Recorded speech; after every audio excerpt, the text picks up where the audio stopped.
उत्तर प्रदेश की वर्तमान राजनीति पर बात करने के लिए आज हमारे साथ समाजवादी पार्टी युवजन सभा के पूर्व प्रदेश सचिव दीपराज यादव जी हैं। इनसे जानेंगे कि क्या उत्तर प्रदेश की नई रणनीतियां हैं, क्या राजनीति और 2022 को ये किस प्रकार देखते हैं। दीपराज जी, मेरा आपसे ये सवाल है कि वर्तमान में जिस प्रकार उत्तर प्रदेश में विकास दुबे नाम का एक अपराधी है जिसने 8 पुलिस वालियों को मार दिया है, और कानपुर में जिस तरह उसका दहशत का माहौल उसने फैला रखा है और 7 पुलिसकर्मी घायल भी हैं और जिनमें से 2 की क्रिटिकल सिचुएशन है, तो इस मुद्दे को समाजवादी पार्टी और उनके राष्ट्रीय अध्यक्ष अखिलेश यादव किस प्रकार देखते हैं और क्या रणनीति है और क्या संघर्ष का उन्होंने योजना बनाई है। नमस्कार संदीप भैया। ये जो वारदात जो हुई है कानपुर में, ये से साफ नज़र आता है कि ये जो अपराध की जो सीमा है और ये जो अपराध और ये जो कानून व्यवस्था है, ये एकदम चरमरा चुकी है। आजकल बताइए, एक व्यक्ति जो है इस सरकार में एक पुलिस कानून, पुलिस और इन चीज़ों से वो नहीं डर रहा है। इन सब चीज़ों को परे होकर बताइए वो कितने संगीन अपराध की ओर बढ़ चुका है, और अभी आने वाले समय में इससे भी बड़े बड़े अपराध भी हमको जो उम्मीद है, क्योंकि हमें उम्मीद नहीं थी कि 8 पुलिस कर्मियों की हत्या एक साथ हो जाएगी। कभी हमने सोचा नहीं था। मैं पेपर में पढ़ के दंग रह गया कि बताइए जो है कैसे हम लोग सेफ रहें और कैसे जनता सेफ रहे, जब एक पुलिस वाला जो हम लोगों का रक्षक है, जिसके वजह से हम लोग एक सुकून की ज़िंदगी, सुकून का जीवन यापन करते हैं, वो नहीं सेफ है।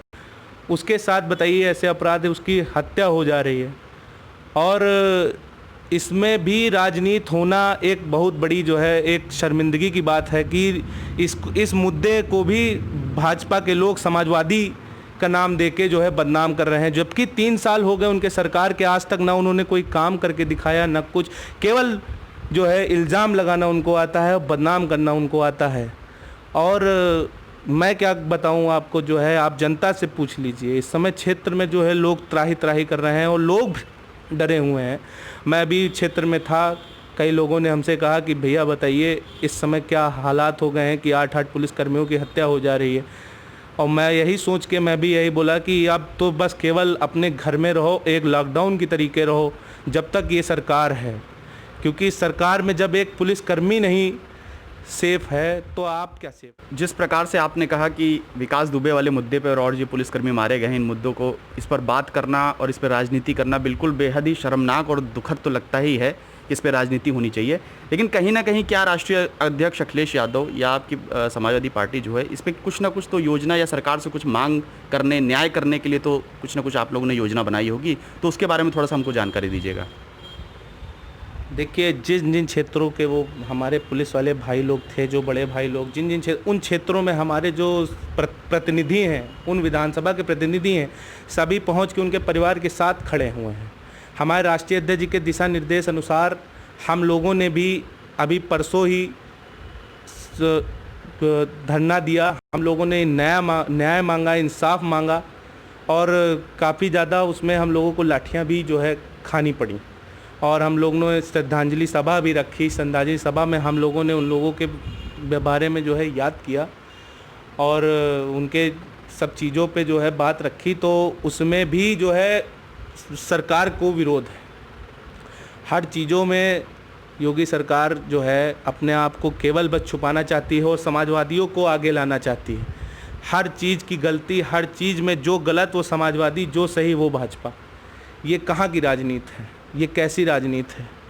आपको जो है अपने जो है गलतियों का एहसास नहीं है, आप अपनी गलतियों को दूसरे के ऊपर इल्ज़ाम लगाना चाहते हो। जबकि माननीय हमारे राष्ट्रीय अध्यक्ष जी ने जो है सभी प्रतिनिधियों को उनके विधानसभाओं में भेज उनके परिवार के साथ खड़े होकर आर्थिक से लेके हर तरीके से मदद करने का आदेश दिया है और लोग कर भी रहे हैं।